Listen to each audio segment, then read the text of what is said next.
Another school, another shooting. Just a day after one attack, Turkey is hit again, this time in Kahramanmaras, with multiple dead and many wounded. Students targeted, teachers killed, a nation in shock. 2 days, 2 shootings, and one urgent question: how did this happen twice?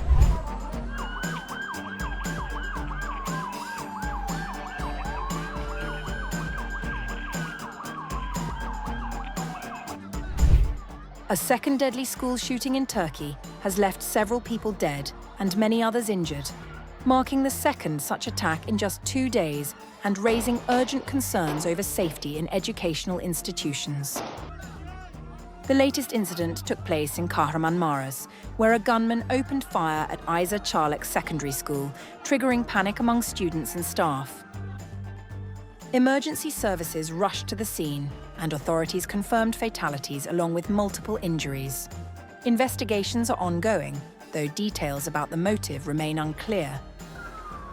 Governor Muharrem Ünlüer confirmed that the attack occurred inside the school premises and that several victims were caught in the gunfire. There is an ongoing attack at the moment. A tragic incident occurred in one of our schools. We have received information that there are injured people. We are investigating the matter deeply. The governor later confirmed that 4 people, including 3 teachers and the suspect, were killed in the attack, while around 20 others were injured, some critically. The suspected attacker has been identified as a 16-year-old former student of the school. Justice Minister Akın Gürlek announced that a full investigation has been launched. Special police units have been deployed to locate and apprehend the suspect, with city entry and exit points secured. Authorities are also reviewing surveillance footage from the school and surrounding areas. The shooting comes just a day after another violent incident in Sanliurfa, where a 19-year-old former student opened fire at a high school, wounding at least 17 people before taking his own life. Back-to-back school shootings are extremely rare in Turkey, amplifying public fear and intensifying calls for stronger security measures in schools nationwide. As families mourn and communities grapple with the shock, the focus is now on accountability and prevention. For many, the key question remains how such incidents occurred so close together, and what steps can be taken to ensure schools remain safe spaces.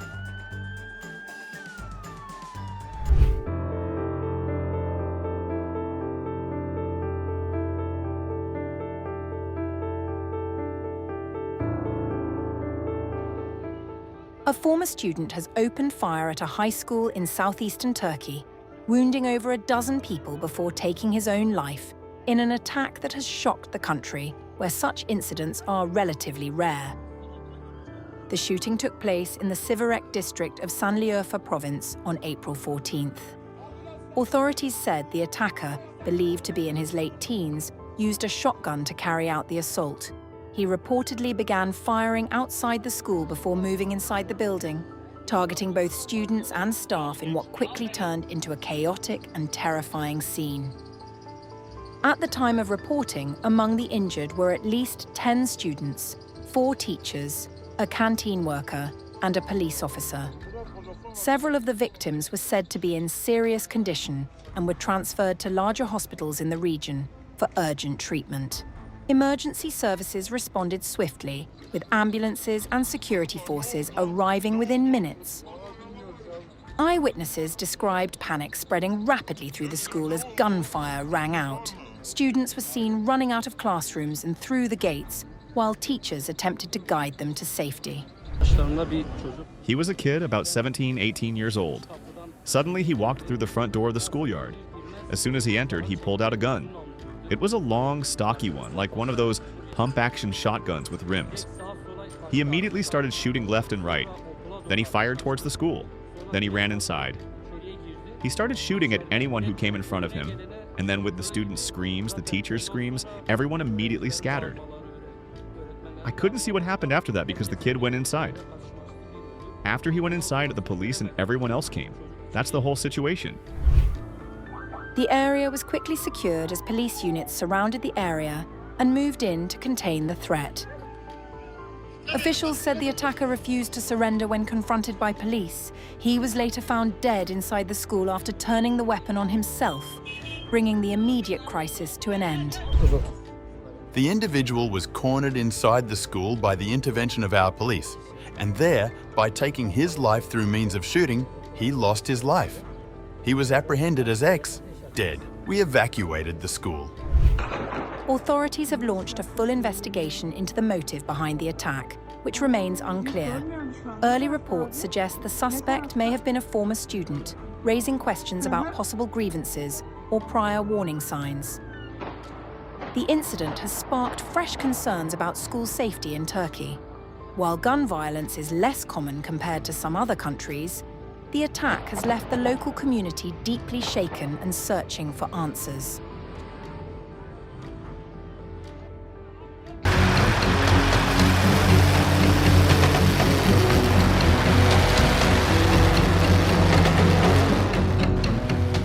In less than 2 weeks, a third Iranian ballistic missile has been intercepted over Turkish airspace, with Turkey's Ministry of National Defense confirming that NATO air and missile defense assets deployed in the eastern Mediterranean neutralized the threat. A ballistic munition launched from Iran and entering Turkish airspace was neutralized by NATO air and missile defense assets deployed in the eastern Mediterranean. This wasn't an isolated incident. According to the local media, sirens sounded at NATO's Incirlik air base in southern Turkey after the base was targeted by an Iranian missile, though NATO has yet to release a statement on the incident. Turkey has since deployed a US Patriot air defense system to Malatya province, home to the Kureçik NATO radar base, which has played a key role in tracking incoming Iranian ballistic missiles. Iran continues to deny firing any munitions at Turkey and has instead been maintaining their position that the strikes were a part of a Zionist design to divide the neighbors who share the same faith. However, the strikes have not been confined to Turkish territory. In Oman, 2 UAVs crashed in Sohar province on March 13th, killing 2 expatriate workers and wounding several others when one struck the Al Awai industrial zone. A second drone came down in an open area with no casualties.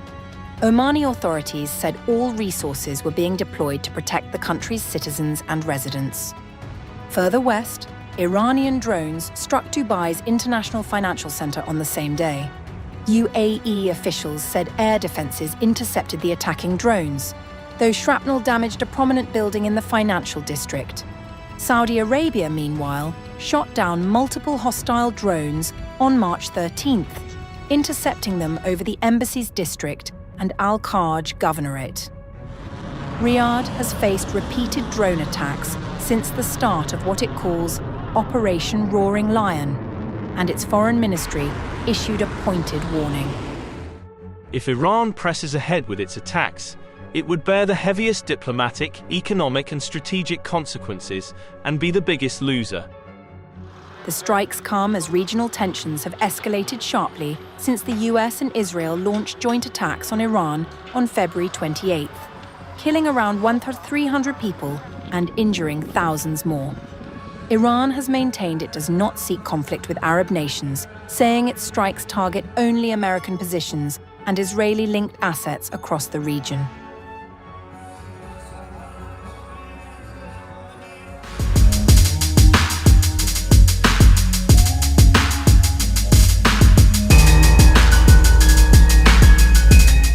Tensions in the Middle East have escalated further after Turkey confirmed that NATO air defense systems intercepted another ballistic munition fired from Iran that entered its airspace.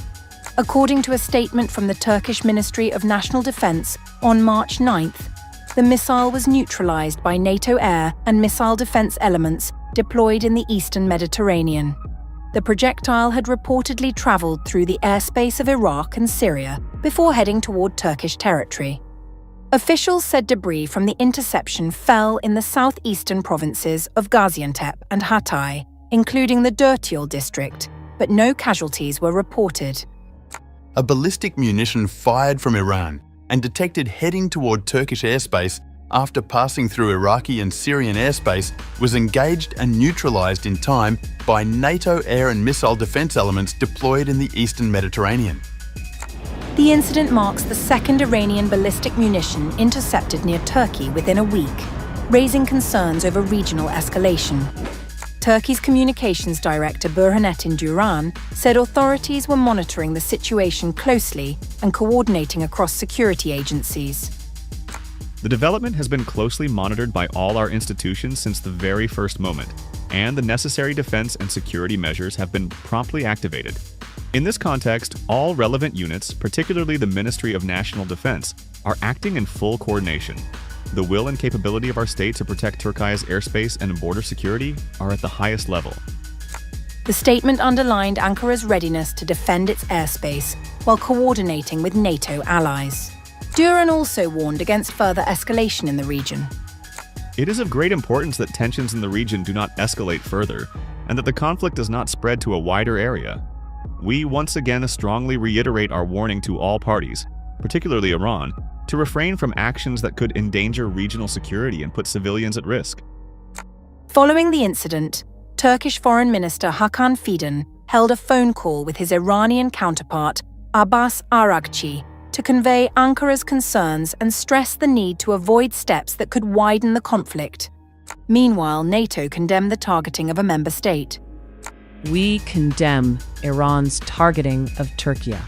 NATO stands firmly with all allies, including Turkey, as Iran continues its indiscriminate attacks across the region. Our deterrence and defense posture remains strong across all domains, including when it comes to air and missile defense. Iran, however, rejected the accusations. According to statements carried by Iranian state media, the Iranian armed forces denied firing any missile toward Turkey and said Tehran respects Turkish sovereignty. The developments come amid widening regional hostilities, with Iranian-backed forces and regional militaries exchanging missile, drone, and air defense strikes across several countries in recent weeks. Meanwhile, UAE's defense ministry said its air defense forces on March 9th detected 15 ballistic missiles, out of which 12 were destroyed and 3 fell in the sea. They also detected 18 drones. 17 were intercepted and 1 crashed in the UAE territory, it said without elaborating on the results. Meanwhile, Iran's IRGC claims it has downed several incoming drones, 1 over the capital Tehran and 2 near the towns of Jam and Khormozh in the southeastern Bushehr province. In a statement cited by the Fars news agency, the IRGC said, The drones were intercepted and destroyed by advanced modern defense systems under the control of the Integrated Air Defense Network. Separately, Iran's IRGC said that its navy targeted Al Adiri helicopter airbase in Kuwait with drones and cruise missiles. It claimed to have destroyed the base's fuel and gas tanks, US helicopter ramps, logistics and support facilities.